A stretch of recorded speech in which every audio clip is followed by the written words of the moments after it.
Now, a key to healthy life will be switch over back to fat burning mode. If I want to go on the highway for my healthy life is I should put my body back into the fat burning mode.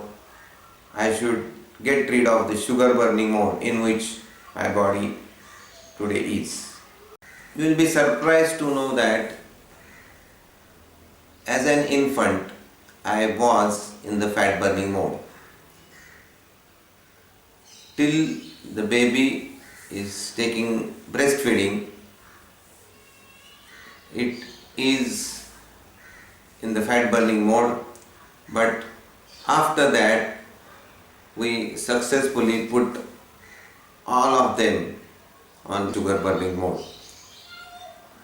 Now my cell, which can use both fat and sugar, with the continuous overuse of sugar and underuse of fat, what happens? Now it becomes difficult for my body cell to adapt to the fat burning.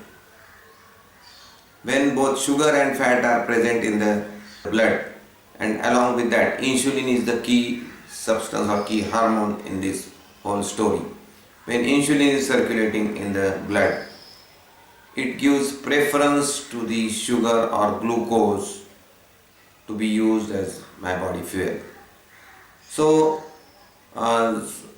for going back to fat burning mode or leaving the sugar burning mode, the key hormone is the insulin.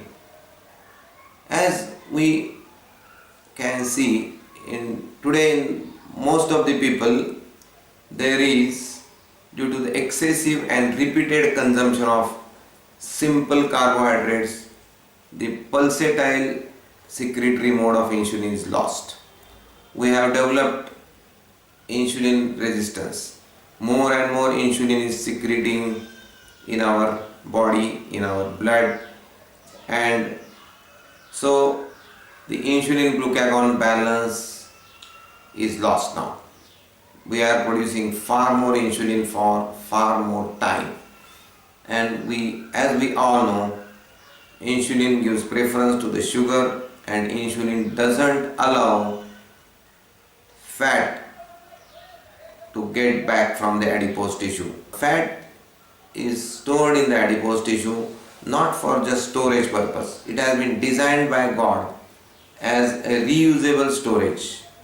But this insulin, continuous circulating insulin, doesn't allow this fat to get back into the picture. So insulin resistance is a major troublemaker in all this story. And now once the person is insulin resistant, which most obese individuals are, they get locked in a vicious cycle. Insulin levels remains high after meal and they stay high until next meal. So body never makes a transition from the feasted state to the fasted state.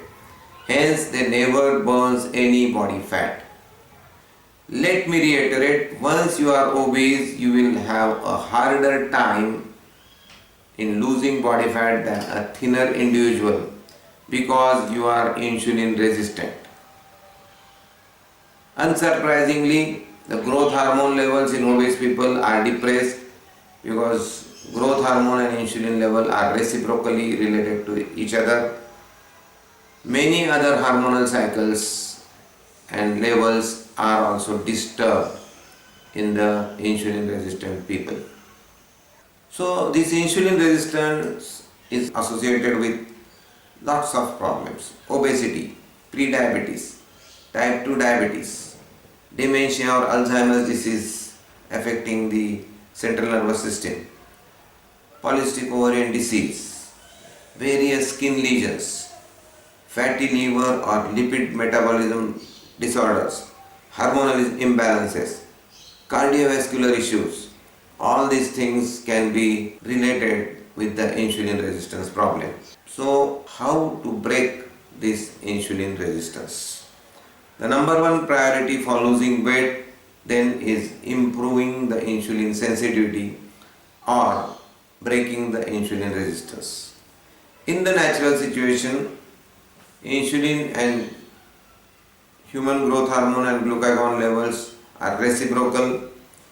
So when obviously insulin levels are high, the growth hormone and glucagon levels are low. So anabolism or the muscle protection is far less in the people who are insulin resistance. How to reopen the fat fuel track now? The two keys for going back to the fat burning mode. First is you should know your engine first, how my cell works, and then you should fuel it properly. To remedy the situation, I should start with the shift in my diet. First, change your diet from simple carbohydrate to healthy, healthful fats. Cut down the amount of simple carbohydrates in your diet and start eating more and more healthy fats. Then second is intermittent fasting, which will help your body to get back to the fat burning mode. 8-16 window, as we call them for the beginners, I should consume my food during 8 hours, and for 16 hours I should be nil by mouth.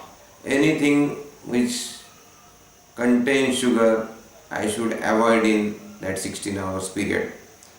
So by eating the food in 8-16 window and by having some prolonged fast in between, I force my body to use fat as a preferential fuel.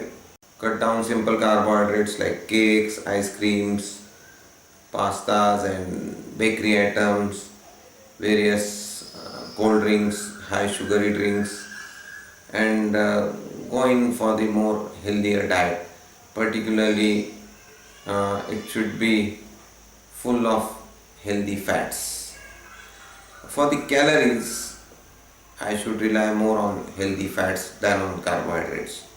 Obviously protein plays their role in my body structure, so fair amount of protein, good quality proteins obviously are must in the diet, but for the calorie part I will rely more on the healthy fats like all the oil seeds, green vegetables, fruits, oil seeds, then oil coming from the natural sources like butter, ghee, all the milk products, cold pressed oil coming from the oil seeds, nuts. These will be there in my diet. Omega-3 fatty acid, we call them as essential fatty acid, omega-3 and omega-6. But in today's modern world, we are getting deficient in omega-3. So I should include plenty of omega-3 fatty acid in my diet. After correcting the first part, switch over to the second part, that is fasting. Apart from 8-16 mode, which I have talked to you, you can go on bit longer fast.